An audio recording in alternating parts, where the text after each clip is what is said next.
For many Americans, a stroll through the neighborhood park is a great way to find peace and relaxation. Residents of the Israeli town of Gush Etzion feel the same way. Yet when they began planting trees to spruce up a local state park, they got a rude awakening from their Arab neighbors. The water pipes were cut by the Arabs, and the trees didn't get water, and this is what was left of them, completely dry and completely dead. Nadia Matar's group, Women in Green, is dedicated to safeguarding Israel's biblical lands. Netzer, a park in Gush Etzion on Israeli state land, has become a flashpoint in that struggle. The Arabs have a very big difficulty to see the Jews planting on their biblical, God-given homeland, even in areas where there's no dispute at all, like here. For years, the Jewish residents of Gush Etzion have been coming here to Netzer, and they've been planting trees. They're trying to make this land beautiful. Some of the local Arabs have been coming here, oftentimes by cover of night, not only chopping down the trees, but even cutting the irrigation lines. Gush Etzion lies south of Jerusalem and Bethlehem, an area known biblically as Judea. The UN, however, calls this region the West Bank and wants Israel to hand it over to the Palestinians. Gush Etzion Mayor Davidi Perry told CBN News Israelis are simply developing the same sovereign land where Jews walked thousands of years ago. We are, as people that live here, want to keep the pieces of land, to extend the communities, to have agriculture like trees and stuff.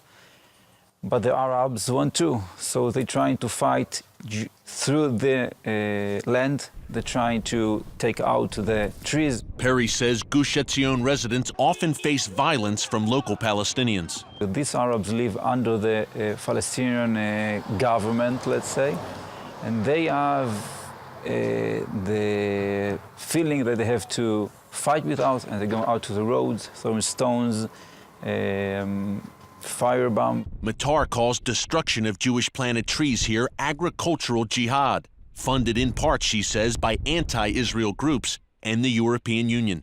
All of a sudden, they've been funded so well that they go up with tractors, fancy tractors all over, and steal our land, our state land. Further south in Israel's Negev region, another controversial attempt to seize land is underway. CBN spoke to one activist who calls it a silent conquest by Israel's Bedouin minority. The Arabs have realized they can't beat us with war. They can't beat us with tanks, with missiles, even with suicide bombers. So what they're doing is they're taking the land piece by piece. And there are no tanks in this war. It's tractors, it's bulldozers. Ari Briggs is a spokesman for Regavim International, an organization that wants to preserve and protect Israel's national lands. He says that the historically nomadic Arab Bedouins are taking up residence illegally in the Negev, a largely desert region that makes up some 2/3 of Israel's overall land. Although the Bedouin originally hail from Saudi Arabia and only migrated to Israel a few hundred years ago, the UN treats them as natives and supports their claims. There are Bedouin all over the Middle East. And the only place the UN has classed them as indigenous is to southern Israel, to the Negev. Now Briggs says some 90,000 Bedouin have set up shop in the Negev, not far from Beersheba, one of Israel's largest cities. Imagine such a scenario developing in the deserts outside Los Angeles or Phoenix, and you get the idea.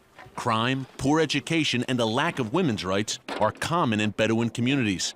The Bedouins' rapid demographic growth is another challenge for Israel. They have on average 3 to 4 wives, on average 20 to 30 kids, the highest growth rate in the world, 5.6%. It means they double their population every 15 years. Like in Netzer, Briggs says the Bedouin land grab is funded by Israel's enemies abroad. They understand the importance of taking over the land of Israel. They couldn't do it with tanks. They couldn't do it with missiles.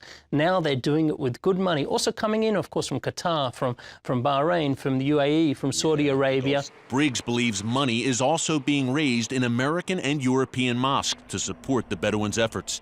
He wants the Israeli government to do more to protect the Negev.